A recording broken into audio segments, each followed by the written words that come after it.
មេត្រា467ទោសបន្ថែមប្រភេទនិងរយៈពេលចំពោះបទល្មើសដែលមានចែងនៅក្នុងផ្នែកនេះទោសបន្ថែមដូចតទៅនេះអាចត្រូវបានប្រកាស 1. ការដកសិទ្ធិខ្លាចជាពលរដ្ឋជាស្ថាពរឬសម្រាប់រយៈពេល5ឆ្នាំយ៉ាងច្រើន 2. ការហាមឃាត់ចំពោះការប្រកបវិជ្ជាជីវៈកាលបើបទល្មើសនេះបានប្រព្រឹត្តនៅក្នុងការប្រកបវិជ្ជាជីវៈឬនៅក្នុងឱកាសនៃការប្រកបវិជ្ជាជីវៈនេះជាស្ថាព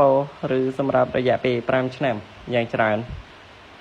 3. ការហាមឃាត់ចំពោះការស្នាក់នៅសម្រាប់រយៈពេល10ឆ្នាំយ៉ាងច្រើនចំពោះបទឧក្រិដ្ឋឬសម្រាប់រយៈពេល5ឆ្នាំយ៉ាងច្រើនចំពោះបទមជ្ឈិម 4. ការហាមឃាត់ចំពោះការចាកចេញពីដែនដីនៃប្រជាជាតិកម្ពុជាសម្រាប់រយៈពេល5ឆ្នាំយ៉ាងច្រើន 5. ការហាមឃាត់ដល់ទណ្ឌិតបរទេសចំពោះការចូលឬការស្នាក់នៅក្នុងដែនដីនៃប្រជាជាតិកម្ពុជាជាស្ថាពរឬសម្រាប់រយៈពេល5ឆ្នាំយ៉ាងច្រើន 6. ការរឹបអូស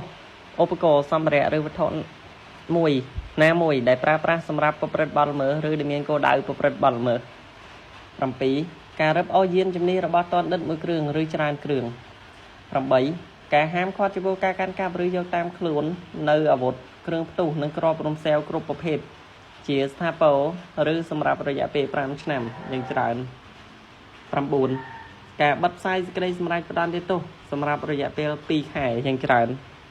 10. ការផ្សាយសេចក្តីសម្រេចផ្តន្ទាទោសនៅក្នុងសារព័ត៌មាន 11. ការផ្សាយសេចក្តីសម្រេចផ្តន្ទាទោសតាមគ្រប់មធ្យោបាយទូរគមនាគមន៍សោតទោសសម្រាប់រយៈពេល8ថ្ងៃយ៉ាងច្រើនផ្នែកទី5ការប៉ះពាល់ដល់សន្តិសុខនៃកងយោធពលខេមរភូមិន្ទមាត្រា468បទញុះញង់ឲ្យយោធិនចូលបម្រើរដ្ឋបរទេសឬភ្នាក់ងារបរទេសអំពើញុះញង់ដោយផ្ទាល់ឲ្យយោធិននៃកងយោធពលខេមរភូមិន្ទចូលបម្រើរដ្ឋបរទេសឬភ្នាក់ងារបរទេសដើម្បីធ្វើឲ្យខូចខាត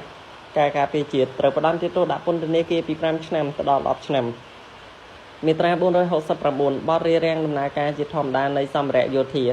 អំពើរារាំងដំណើរការជាធម្មតានៃសម្ភារៈយោធាដើម្បីធ្វើឲ្យខូចខាតការការពារជាតិត្រូវផ្តន្ទាទោសដាក់ពន្ធនាគារពី2ឆ្នាំទៅដល់5ឆ្នាំ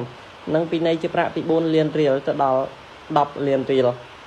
ចឹងវីដេអូនេះខ្ញុំអាន3មាត្រាគឺមាត្រា467 468ហើយនិង469យើងជួបគ្នាវីដេអូបន្ទាប់ចូលដល់មាត្រា470